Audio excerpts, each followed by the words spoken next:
Tonight, we're not chasing outlaws, we're supplying them. Welcome. You've just stepped into the shadows of the Wild West, not the dusty trail, but the quiet room behind the saloon, where crates are stacked high and the real currency is firepower. This is the story of the arms dealer, the man behind the man with the gun. He didn't wear a badge, didn't make speeches, didn't draw first. But every bullet that flew had his fingerprints on it. He sold to both sides. He drank alone, and he never asked questions, just counted the coins and watched the body count rise. No honor, no loyalty, just the cold, careful trade of lead and death. He wasn't in the stories, but he wrote them, one shipment at a time. If you enjoy drifting through the quieter corners of history, strange, dusty, and full of forgotten danger, don't forget to like the video. And in the comments, tell me, where in the world are you listening from, and what time is it right now? Somehow, knowing we're all here together, scattered, quiet, half asleep, makes the silence feel even softer. So let your breath settle, let your body grow heavy, and follow me into the back room, where rifles whisper, and the man who never fired a shot may have killed more than any gunslinger alive. Let's begin. The man who sold the bullets. Why arms dealers ruled without firing a shot. He didn't look like trouble, not in the way a gunslinger did, or a bounty hunter with notches carved in his belt. But in the Wild West, the man who delivered the bullets was sometimes feared more than the man who pulled the trigger. Arms dealers rarely spoke above a whisper. They paid in gold, rode alone, and never answered questions. But they could end a feud with a shipment, or start a war with a nod. You might see him in the corner of a saloon, boots dusty, coat heavy, sipping coffee instead of whiskey.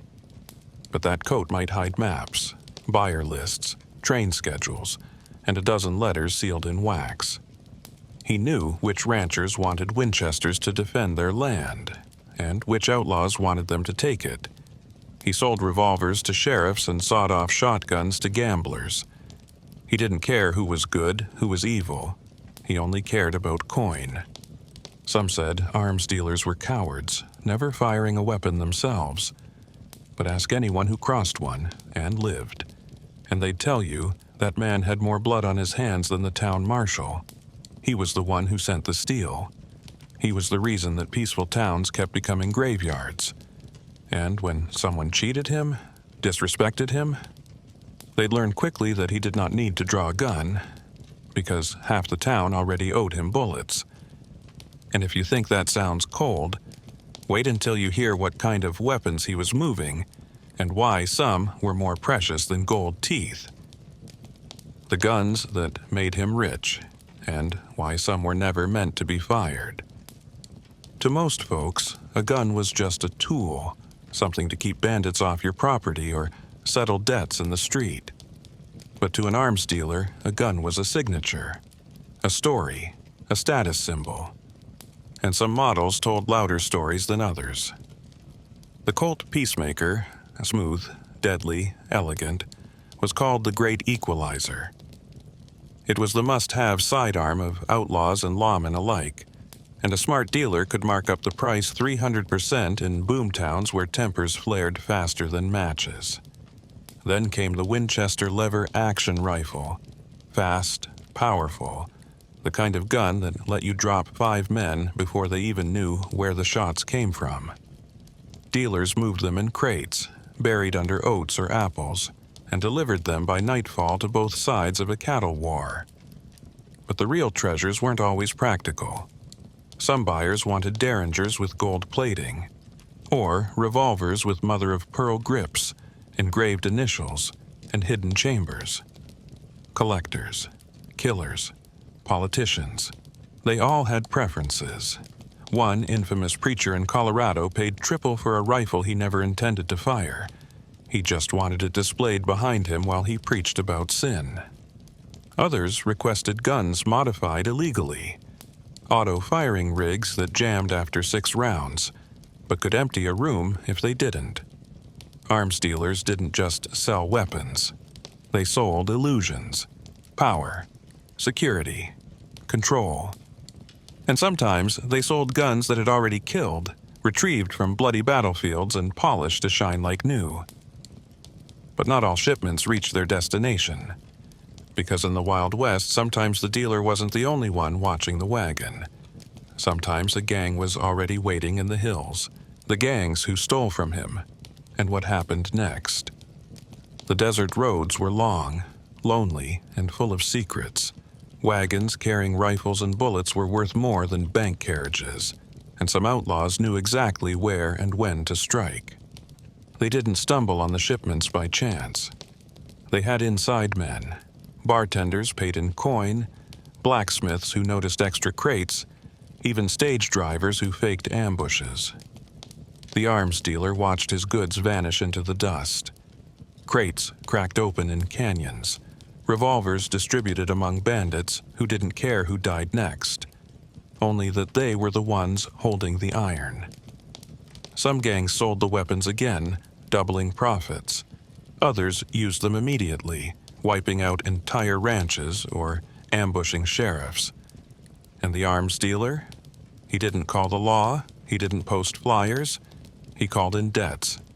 Or worse, mercenaries. He knew exactly how many bullets had been stolen, and exactly who they'd been meant for. That made him dangerous, because unlike the outlaws, he played the long game. Weeks later, a saloon might burn down in the night.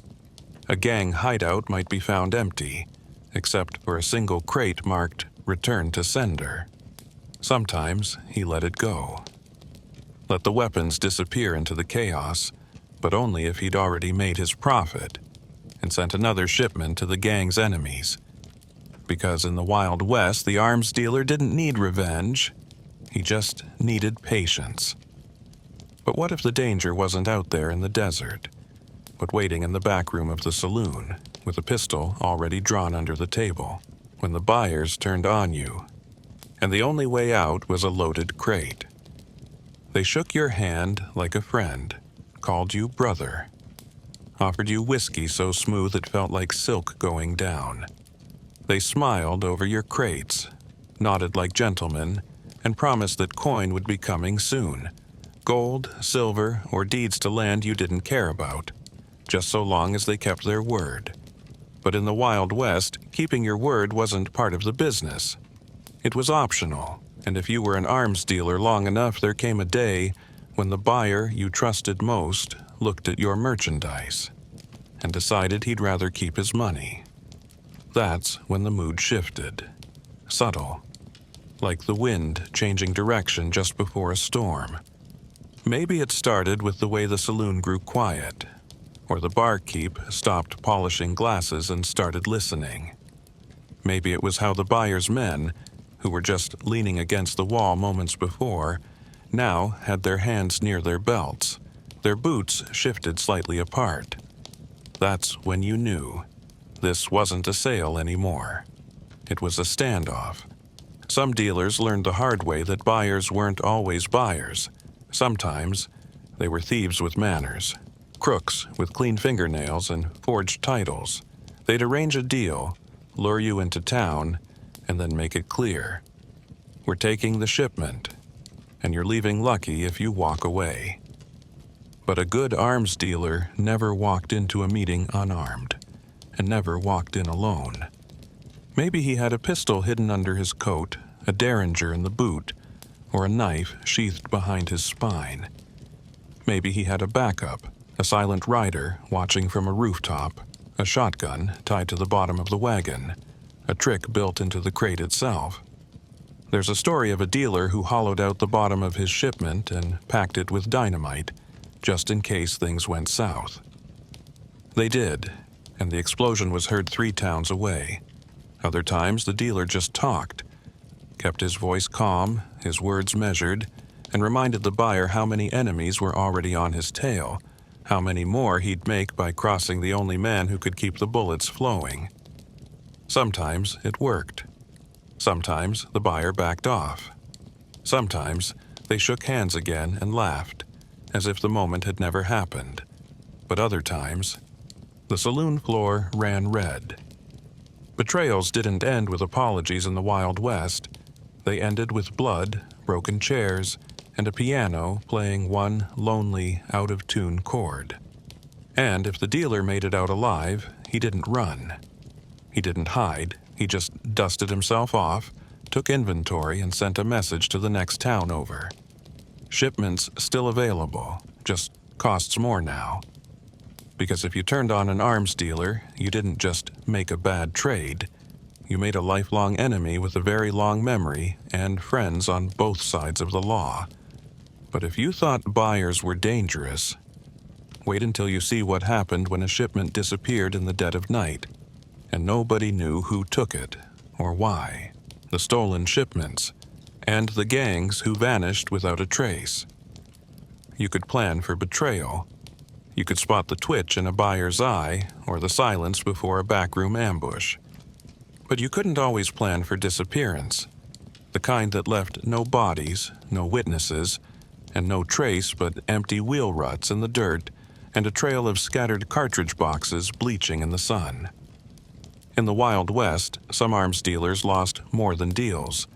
They lost entire shipments, entire wagons, entire weeks of planning and bribes and backroom negotiations, gone in a single night beneath a moon that refused to tell what it saw. The trail might have been safe yesterday, the driver loyal, the crates loaded and sealed by your own hand.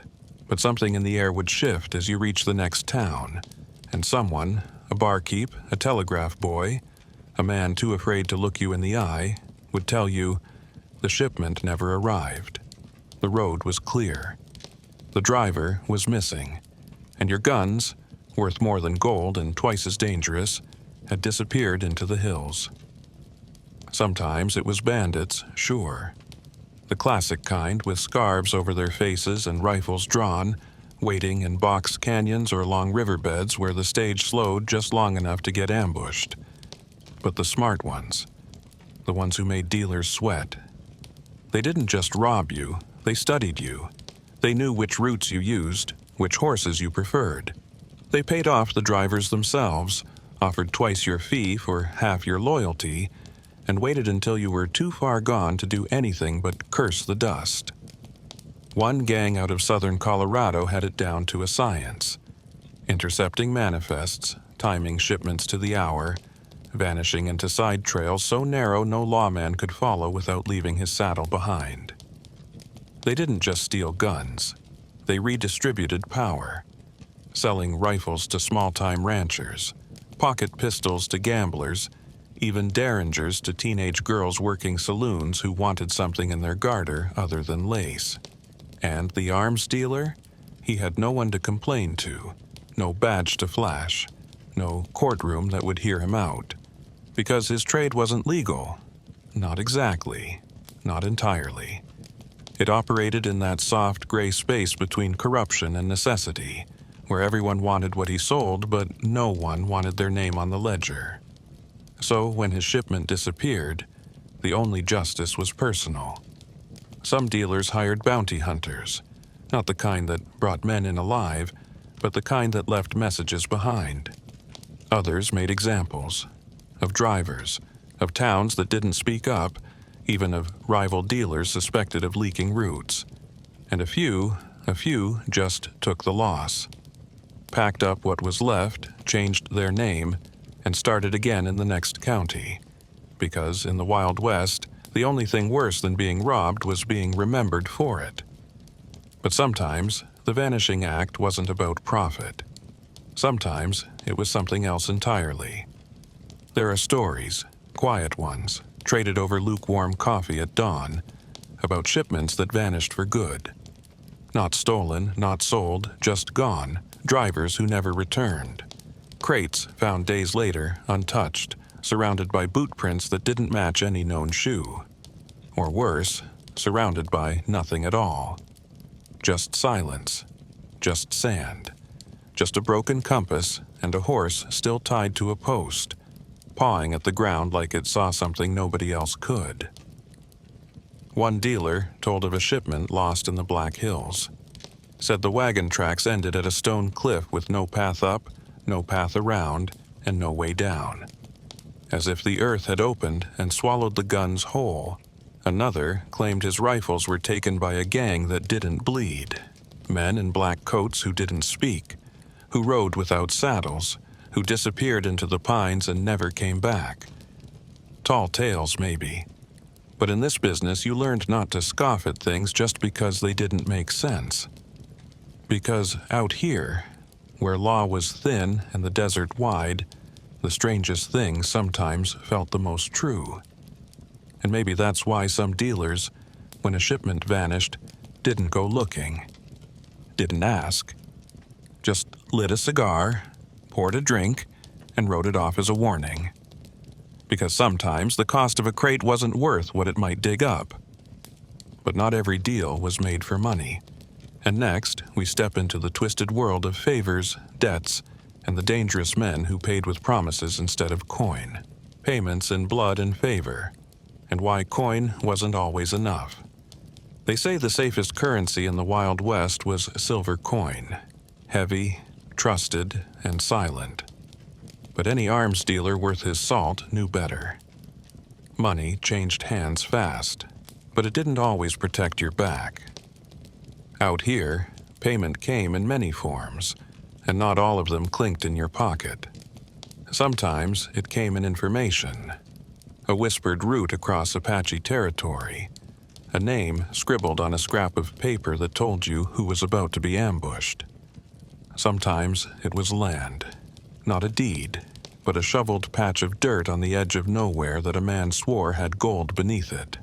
And sometimes it was a favor, a grim, hard-won promise made by a man too broke to pay, but too dangerous to ignore. That was the most expensive currency of all, because when you accepted a favor instead of coin, you weren't just selling weapons. You were buying a future that hadn't happened yet. You were gambling that when you came to collect, the man who owed you would still be breathing.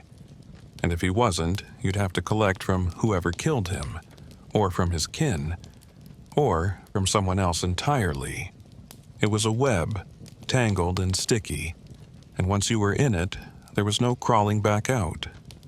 There were saloon owners who paid in silence, letting you use their back rooms for meetings, never asking what was in the crates. There were crooked marshals who looked the other way in exchange for one pistol now, and a name later. And then there were the killers, the ones who didn't have silver but promised a body instead. "I'll take the rifles," they'd say, "and when you need someone gone, you just name it." And they meant it. Some of them even kept ledgers, scratched lists of who they owed and why. There was one dealer in Arizona who made more from favors than from gold. He never touched a trigger himself. Didn't need to. He had men scattered across the territory who owed him blood. And when he whispered a name, it was carved into headstones within a week. But it didn't always work out. Sometimes the favor came due and the man vanished. Or he forgot, or he tried to pretend he never made the deal. That's when the arms dealer had to remind him. Not with threats were cheap, but with action. A burned-out barn, a missing brother, a rifle laid gently on a doorstep with a single bullet tucked inside. You see, coin could be stolen. Land could be disputed. But a favor owed? That was sacred. And if you broke it, you didn't just lose your deal. You lost your name. And in this world, your name was everything. It was the only thing keeping you alive in places where laws came second to whispers. Some dealers refused favors altogether, said they weren't worth the headache. But those were the ones who burned out quick. Because in the West, coin ran dry. Banks closed, gold veins emptied, but blood never stopped flowing. And if you had enough people in your pocket, enough men with scores to settle and debts to repay, you didn't need to carry a gun, you just needed to raise your hand. That's why the clever dealers traded in secrets, in leverage. They kept letters locked in tin boxes, blackmail folded into receipts, because a man might promise you everything in the dark. But the second sun hit his conscience, he'd need reminding. And when he tried to walk away, you didn't call in a posse, you didn't shout, you just sent the note, the one he hoped you'd burned. And just like that, your favor was paid. Still, not all debts were honored. Some men fled, some died before their promise came due, and others tried to pay you with something worse, a trade you didn't ask for, a betrayal disguised as goodwill, because favors could be twisted, warped. And if you weren't careful, the man you armed today could be the one who cost you everything tomorrow. But what if you weren't just dealing with men? What if you found yourself supplying both sides of a war, and suddenly, neutrality was no longer an option, when you sold to both sides, and neutrality became a death sentence? It always started small. A shipment of pistols to the ranchers defending their fences, a few crates of buckshot shells sent upriver to the settlers tired of finding their cattle missing and their barns burning. They paid well, they kept quiet, and they swore they only needed enough firepower to protect what was theirs. You didn't ask questions. You never did. Because in the business of weapons, morality was a luxury, and silence was a survival skill. But then a week later, a man from the other side would show up. Worn hat, sunburned hands, voice low and urgent. He'd heard you were fair. He'd heard you didn't care who paid, just that they paid on time. And before you knew it, you were supplying the very men your first clients were preparing to shoot. That was the arms dealer's tightrope. Balance too long in the middle, and eventually, the rope snaps. Ranch war, land feud, railroad skirmishes. You could arm both sides for a while, keep them guessing, let the bullets fly without ever picking a side. But the moment one side found out, really found out, who else was buying from you, that's when the knives came out. Not in the open, not in the daylight, but from behind. Poison in your drink, a saddle strap cut just enough to fail mid-ride, or a gun that misfired because someone tampered with it while it sat too long in the sun. The most dangerous moment in an arms dealer's life wasn't the sale. It was the moment trust ran out. And trust always ran out. There was a dealer once, just outside Tombstone, who sold rifles to the cattlemen and pistols to the miners. Thought he was clever. Thought he could keep the orders separate, the ledgers coded, the crates labeled under false names. But people talk. Whiskey loosens tongues. And when one of the cattlemen found a revolver with his dead brother's initials on the other side's hip, the game was over. They dragged that dealer out behind the barn, tied him to a barrel of his own gunpowder, and gave him a choice. Name your loyalty, or we'll light the fuse and let God decide. He chose silence. The fuse was lit, and they say the crater still smokes some mornings when the wind shifts just right. That's why some arms dealers tried to play both sides for only so long enough to profit. Not so long that the blood touched their boots, but the money was good, too good. And greed made men foolish, made them believe they were untouchable just because they didn't pull the trigger themselves. But out here, neutrality was cowardice in disguise. If you sold death, you inherited some of it. And when the bullets finally stopped flying, someone always looked around and asked, who gave them the guns? And that name, your name, would come back like a whisper on a cold wind. You might hide, you might run, but one day one man would show up with a rifle you sold, a grave to dig, and a debt to settle. And if you think war was the worst you could sell into, wait until you met the buyers who wanted weapons for something even darker. Rituals, revenge, and blood debts no bullet could clean. The strangest orders, and the weapons that weren't for shooting.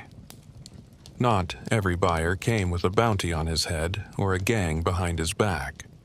Some came alone, quiet, pale from riding too long without sleep, or eyes too wide like they hadn't blinked in days. They'd walk into your room or your camp without making a sound, hand you a list scribbled in shaking ink, and ask for things no ordinary man wanted. Not crates, not quantities.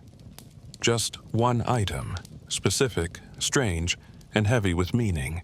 A knife forged without markings. A revolver loaded only with silver bullets. A rifle that had never been fired and never would be. And they paid in coin that smelled like ash, or deeds to land no one dared live on, or gold that made your fingers itch when you touched it. These weren't just superstitions, not out here, because the West wasn't only about borders and cattle and bandits.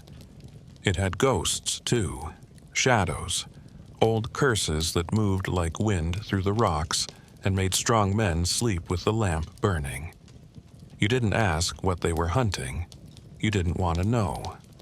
There was a man from the Sierra Nevadas who ordered a 6-shooter and requested it be wrapped in sage. He said he wasn't buying it for a man. He was buying it for something that had followed him since childhood.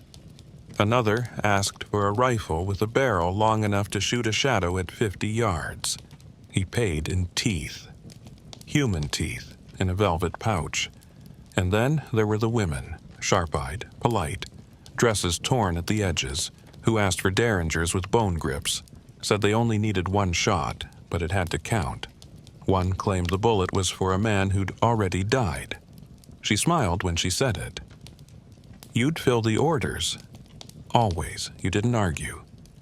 Because part of being an arms dealer wasn't just knowing steel and powder, it was reading the air, the look in a buyer's eye, and knowing when something bigger was at work. Some of these weapons never left their wrappings.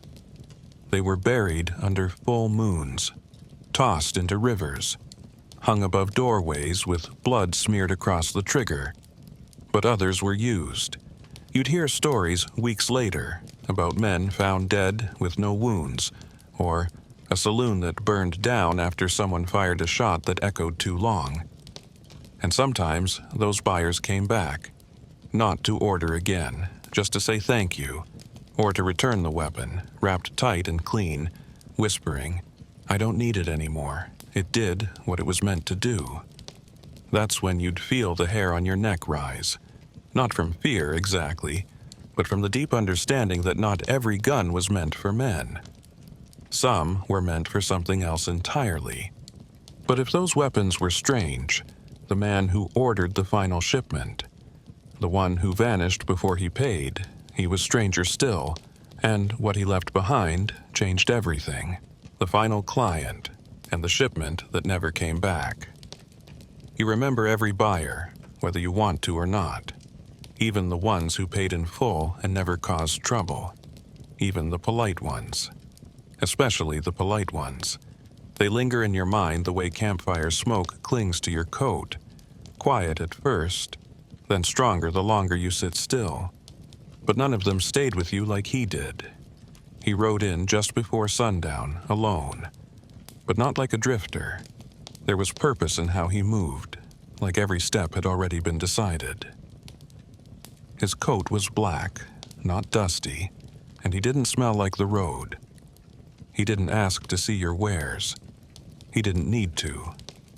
He handed you a folded sheet of thick paper with a list.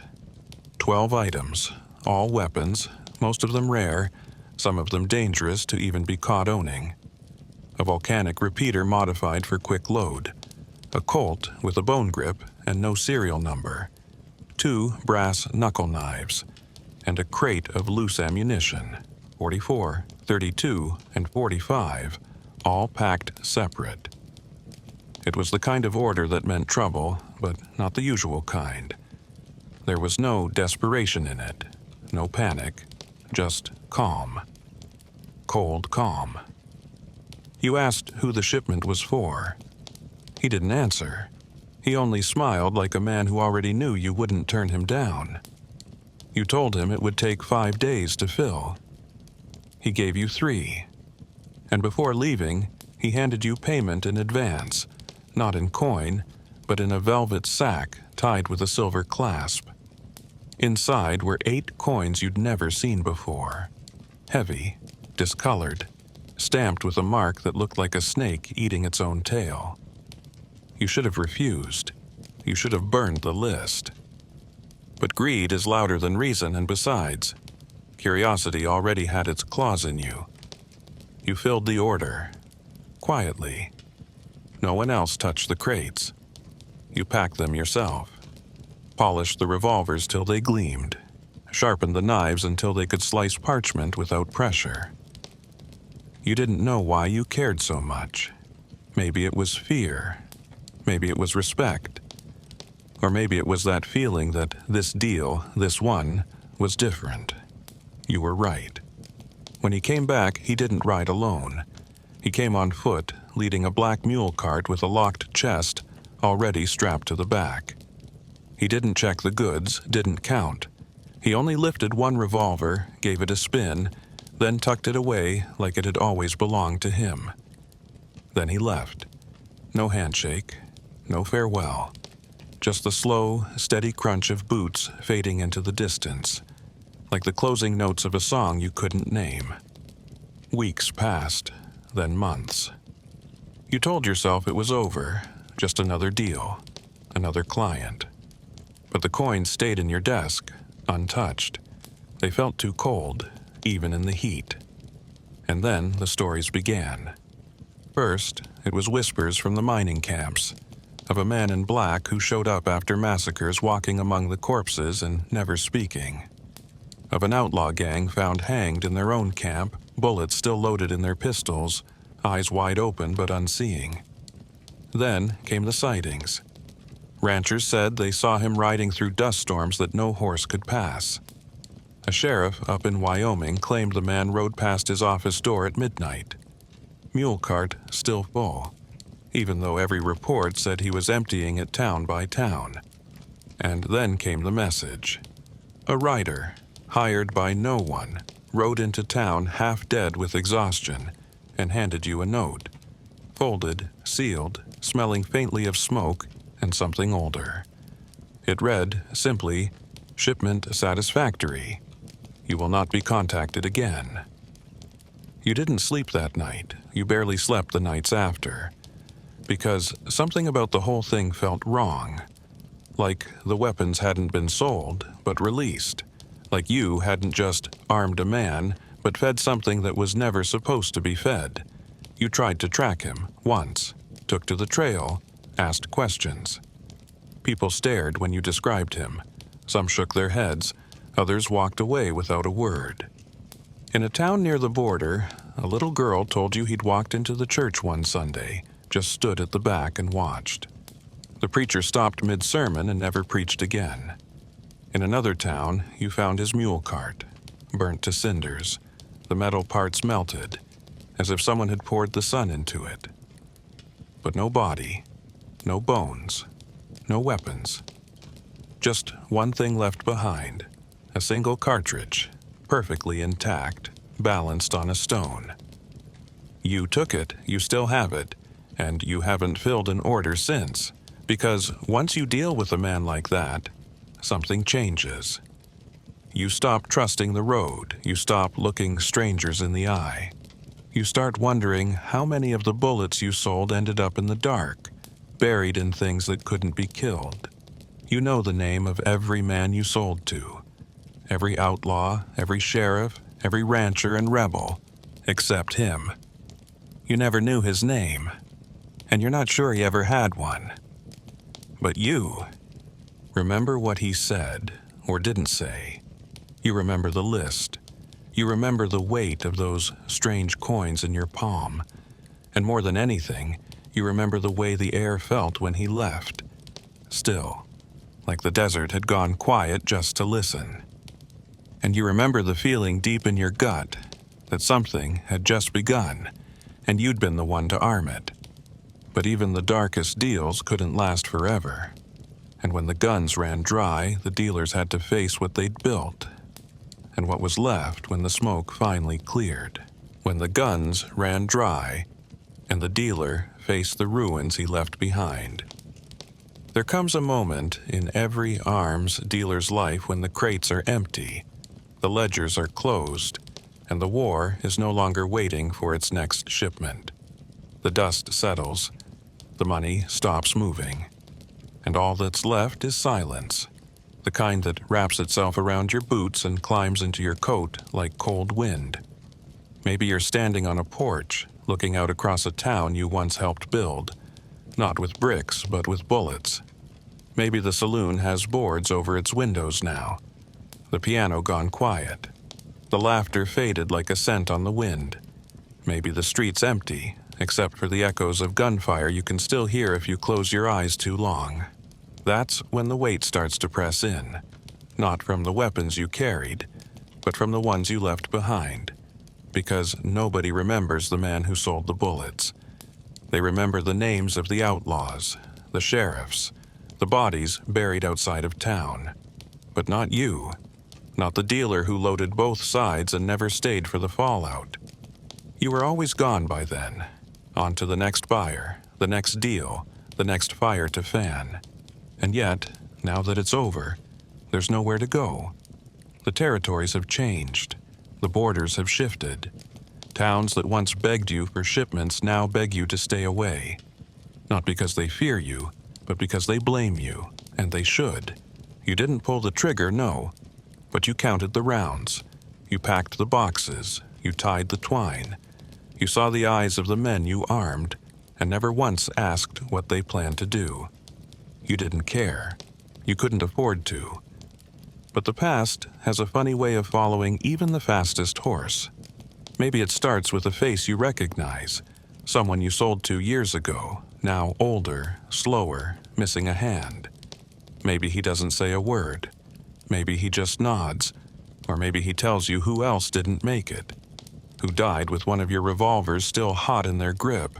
Maybe it's a child, grown now, who comes to you not with vengeance, but with a question. Did you know what he was going to do? You don't answer because you did. Or maybe you didn't know exactly, but you knew enough. You knew what kind of man he was. You knew what kind of man you were. And now the trail is empty, and the crates in your storeroom are gathering dust. The silver has tarnished. The names in your ledger are crossed out, one by one, not by your hand, but by death itself.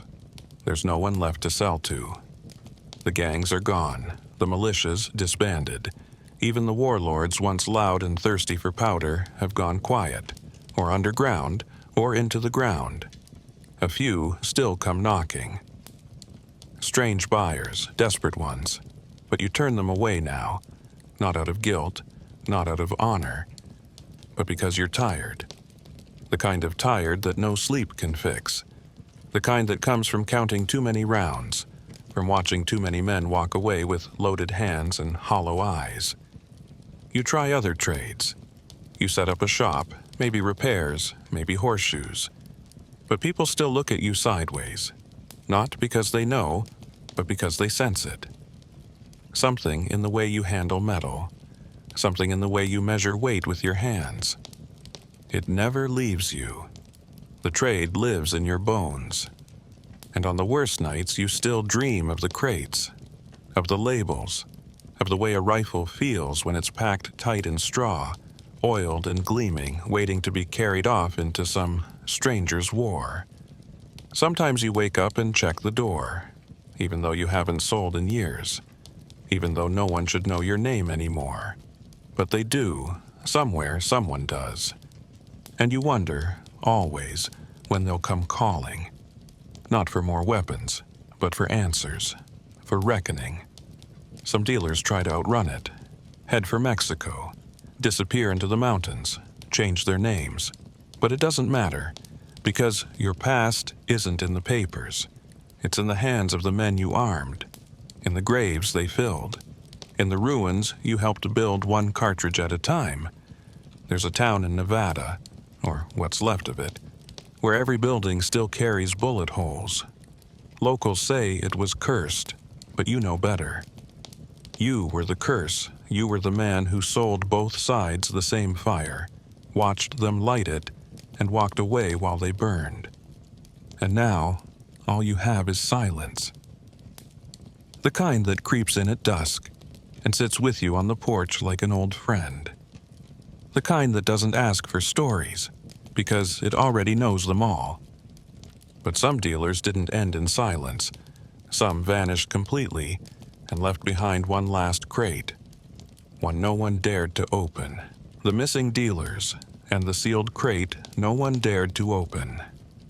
There were stories, quiet ones, traded only over dying fires or passed in whispers across long, empty bar rooms, of dealers who simply vanished.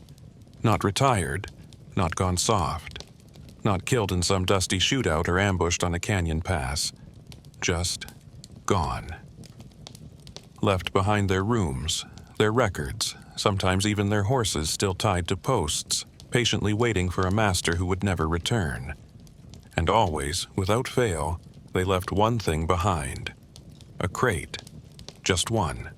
Unmarked, heavy, sealed tight with tar and nails, corners blackened by oil or ash. No return address, no manifest, no note explaining where it came from or what it was meant for. Just a box that didn't belong to anyone and that no one wanted to claim. The first time you hear about one, it's in some border town, where an old man points toward a locked room and says, "It's still in there. Been 30 years now. No one's opened it, not even the sheriff." You laugh at first, but then you notice how the bartender looks away when it's mentioned, how the piano player stops mid-tune, how the horses tied out front grow restless whenever the door to that room creaks open just a sliver too far. You don't laugh after that, because in this trade, you learn quickly that some boxes hold more than guns. They hold consequences. Rumors swirl that the missing dealers weren't robbed or killed. They were taken, called away by someone or something that wanted more than merchandise. Some say they made one too many deals with the wrong kind of buyer, not gangs or generals, but men who didn't cast shadows, or who paid with coins too cold to touch. Others say the crates were cursed, that every dealer who packed one knew it might be their last, that the sealing of it wasn't for protection, it was for containment. There's a tale out of New Mexico about a dealer named Hale who specialized in rare weaponry, modified bayonets, ancient flintlocks, things that should have been in museums, not on mule carts bound for remote desert outposts. One night, after a big sale to an unknown buyer, he locked himself in his storeroom for 3 days. When he finally emerged, he was pale and shaking, said nothing to anyone, and packed one single crate, slower than he ever had in his life. He nailed it shut, smeared something along the edges, blood, some claim, and rolled it into a cellar no one else knew existed. That was the last anyone saw of him. A week later, the cellar was found empty, except for the crate, still sealed, untouched, and no signs of Hale, not a footprint, not a button, not a single spent cartridge. They say the next man who tried to open it collapsed before he could pry the lid loose, foamed at the mouth, died whispering words in a language no one recognized. The crate is still there, they say, built into the walls now, bricked over. A secret passed down by whoever inherits the land. Another crate turned up near Deadwood. This one, smaller, metal, edges sharp enough to slice through canvas. It was found in the middle of a road with no tracks leading to it or from it. Just sitting there, waiting. A child tried to drag it home. He made it 2 blocks before his hand started bleeding. No one could lift it after that. Not because it was too heavy, but because no one wanted to. People began hearing noises from it at night, like breathing or ticking. A man offered $200 to take it off the town's hands. He loaded it into his wagon and left before dawn. 3 days later, his wagon was found overturned on a dry riverbed. The crate was gone. He wasn't. Only his boots remained. Clean, perfectly aligned on the bank. And yet, despite all this, Other dealers heard the stories and still kept dealing. Maybe they didn't believe. Maybe they thought it was all campfire nonsense. But every now and then, one of them would fall silent. Stop answering telegrams. Close their shop with no notice. Their name scratched off the ledgers in a single red line. And somewhere, in some locked barn or back room, a new crate would appear. Nailed shut, heavy, nameless. Always just one, and no one dared open it. Not even the boldest thieves, not even the greediest collectors. Because whatever those missing dealers had packed inside, it wasn't meant for use. It wasn't even meant for this world. Maybe it was guilt given shape. Maybe it was the last payment they never had the courage to make. Maybe it was the one weapon too powerful to sell. You think about these stories sometimes. Late at night, when the wind's too quiet and the lamp flickers for no reason, you wonder how many crates are still out there, buried beneath floorboards or sealed in caves no one will ever find. You wonder if some of the names you wrote down, the buyers who vanished without a trace, ended up packing their own. And you wonder, more than anything, what it means that the last time you moved towns, you found a crate on your porch. No note, no sender, just your name carved into the lid. You haven't opened it, you don't plan to, but every night you check to make sure it's still there. Because some crates don't stay closed forever. And next, we'll open the story of the last weapon ever sold in the Wild West, and the terrible price it carried. The sheriff who tried to break the curse, and the town that vanished at dawn. It was a high desert town with no name on the maps. The kind of place built for passing through, not staying. 2 streets wide, 1 church, 1 saloon, a crooked jailhouse, and a water tower that leaned just enough to make you uncomfortable if you stared at it too long.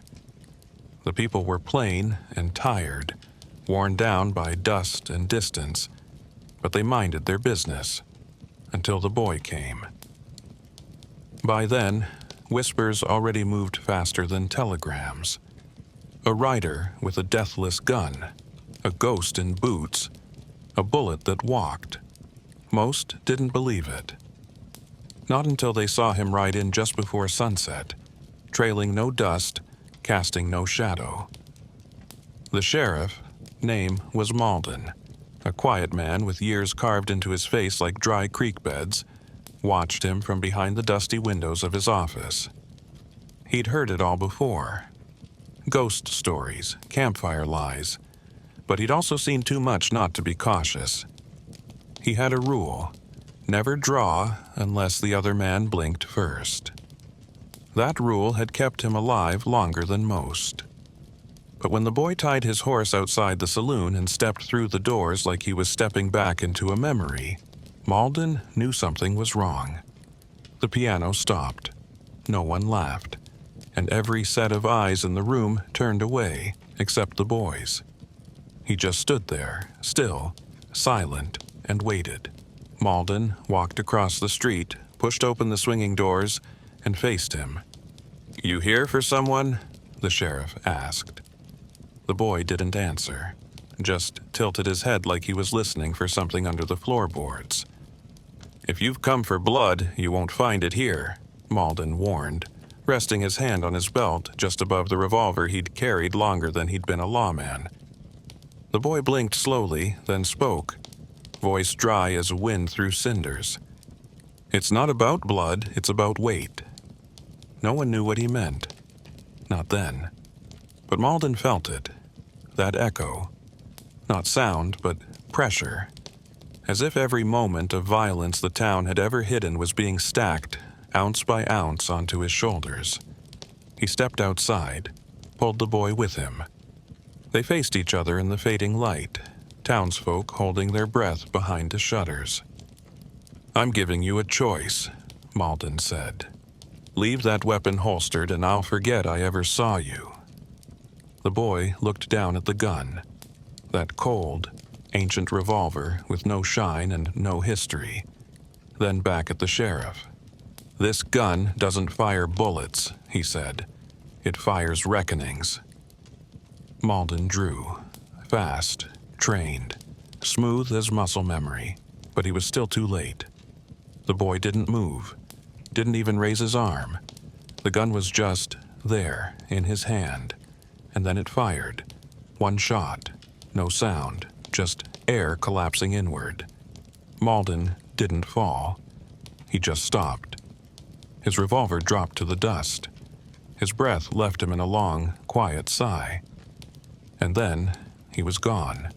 No blood, no body, no scream, just his badge, lying face up in the dirt. For a long moment, nothing happened. Then, one by one, the buildings began to hum. A low vibration like thunder too far off to hear, but felt through your bones. The townspeople ran, or tried to, but the streets twisted. Doors wouldn't open. Lanterns flickered and blew out in unison, and before the sun fully set, the town vanished. Not burned, not buried, just erased. In its place, sand, flat and windless. Like the town had never been there at all. Only the water tower remained, leaning, as always, creaking softly like it missed something it couldn't name. Days later, a traveler passed through. No map, no guide, just following fence posts and horizon. He saw the tower, climbed it, curious. And there, carved into the metal under the rim, were 6 words. "A bullet remembers what we forget." No one knows who wrote it. But from that day forward, no one ever built near that spot again. No tents, no camps, even the coyotes kept their distance, because the sheriff had drawn and the boy had answered. And once a town tries to break a curse like that, the curse breaks something back.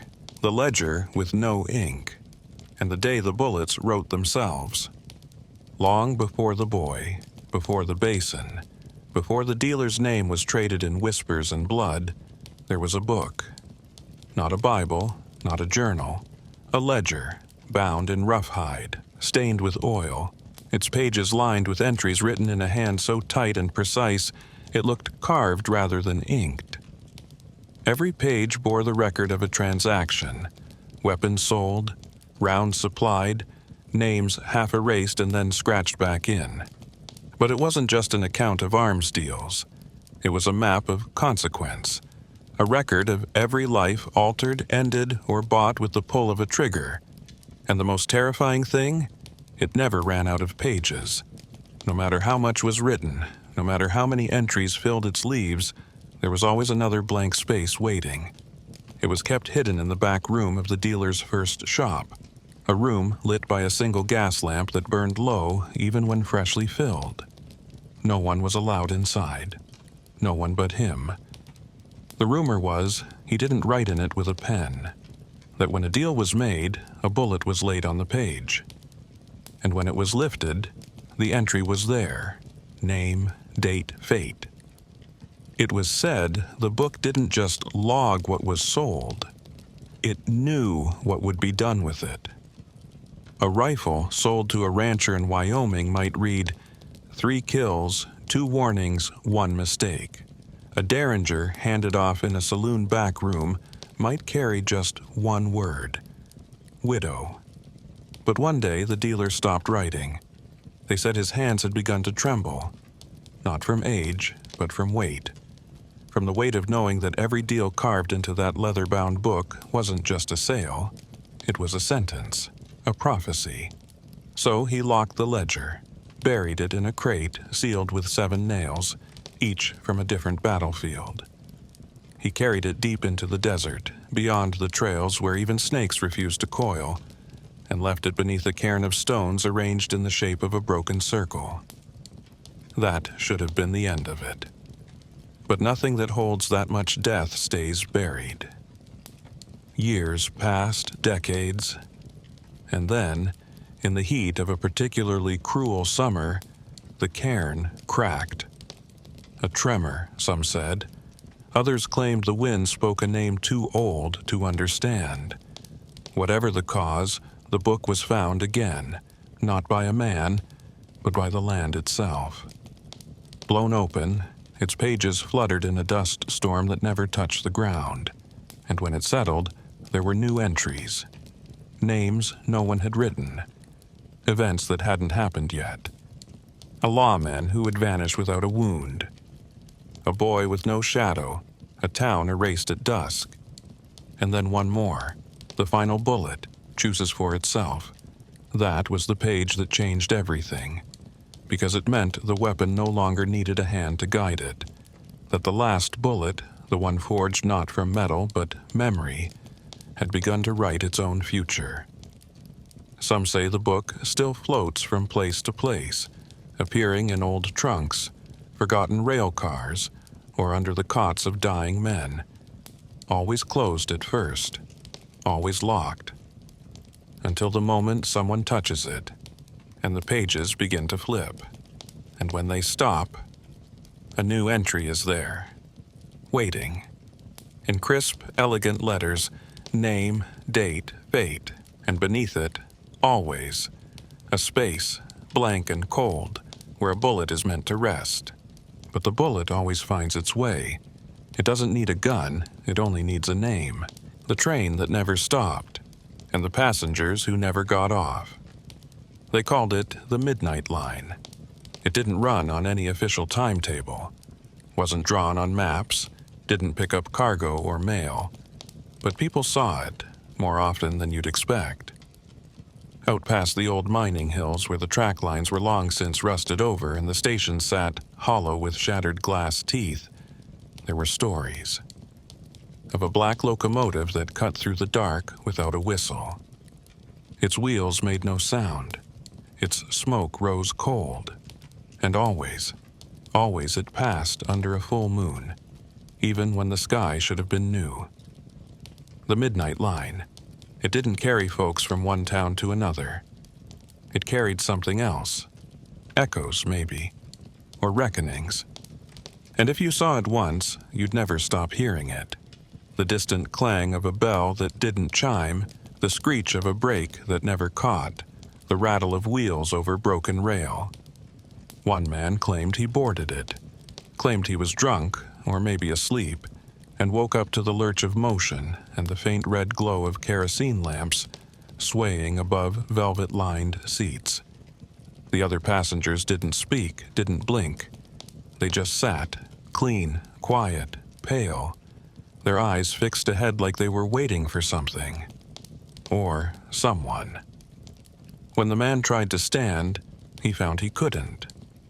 Not because of force, but because something deeper in his body had gone slack, as though his will had been unplugged. He sat, waited, watched. One by one, passengers vanished, not with sound, not with light, just gone, leaving behind their coats, their hats, the echo of a breath taken but never exhaled. Then finally, he said, it was just him, and the conductor. A tall man in a black overcoat, face hidden by the tilt of his cap. The conductor stepped into the aisle, reached into his pocket, pulled out a bullet, long, dark, etched with something too old to read, and set it gently on the seat beside him. "Yours," the conductor said. And then, nothing. The man woke in the middle of the desert, 30 miles from the nearest town. No tracks, no train, just that bullet, still resting in his coat pocket. He threw it into a river, left the territory, never rode another train. But 3 weeks later, a telegraph arrived in the town he left behind. No origin, no code, just one message, tapped out with slow precision. Ticket unclaimed, next stop, Dead Man's Ridge. And the next full moon, the train was seen again, rolling silent across a stretch of track that hadn't held steel in 20 years. The sheriff who saw it claimed it looked full, every seat taken, every window lined with figures staring straight ahead. But none of them moved, none of them breathed. One figure, he swore, looked like a man he'd hanged the year before. Same boots, same scar across the neck, same slouch in the shoulder.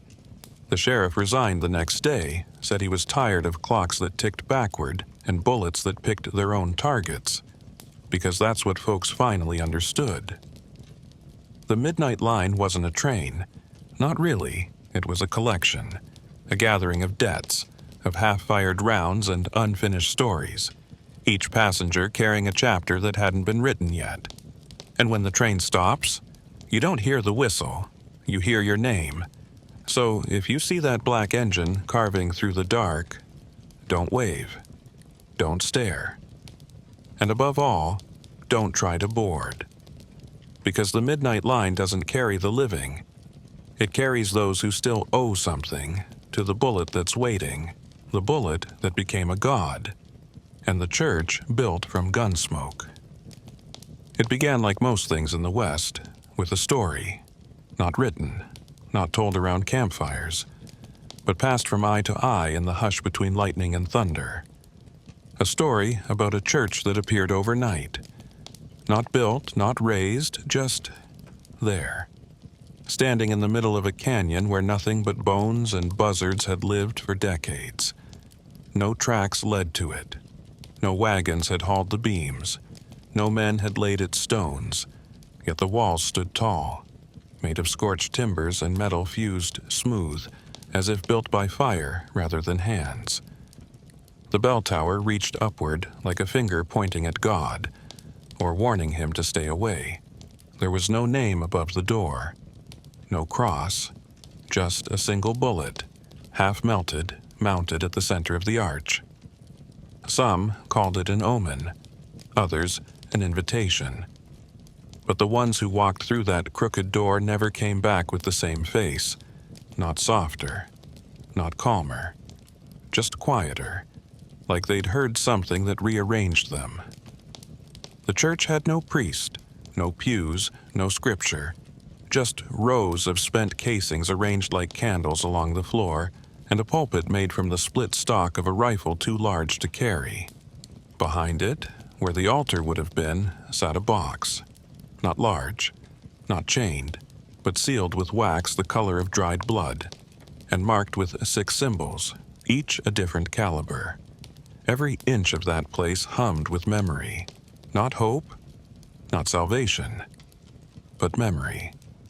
And in the West, memory is as heavy as lead. One man, a bounty hunter from Missouri, claimed he broke into the church one night, drunk and half-starved.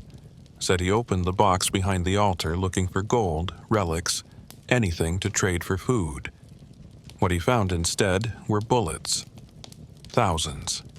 No labels, no markings. Just rows and rows of gleaming rounds, and one empty slot at the center. He reached to touch it. Just brush it with his finger. And he swore the air folded inward. Not around him, around time.